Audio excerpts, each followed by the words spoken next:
History often associates biological warfare with modern conflicts, but some historians argue that Native Americans were among the first victims of intentional disease spread. While European diseases like smallpox devastated indigenous populations upon contact, there is strong evidence suggesting that disease was also used as a weapon of war. Was this an early form of biological warfare, or simply an unintended consequence of colonization?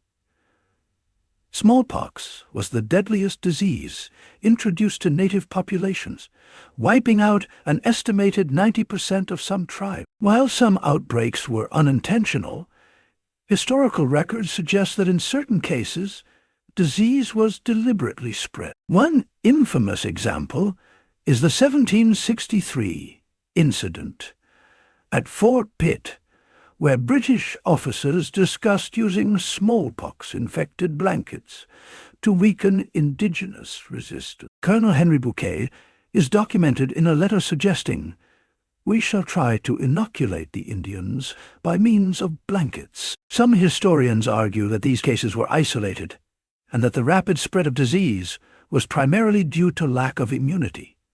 However, others point to colonial policies that exploited disease outbreaks to seize land and weaken resistance. Shola Watt Churchill describes the deliberate spread of smallpox as one of the earliest and most effective tactics of biological warfare in history. Beyond smallpox, forced relocation and starvation policies further exposed native communities to deadly outbreaks. The Trail of Tears and the reservation system placed indigenous people in unsanitary conditions where diseases like tuberculosis and cholera thrive. The U.S. government may not have always deliberately spread disease, but it certainly created conditions that ensured mass death. While some scholars debate whether these actions qualify as biological warfare in the modern sense, the intent behind them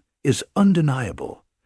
Disease was used as both an unintended and, at times, a deliberate tool of conquest. So, were Native Americans the first victims of biological warfare?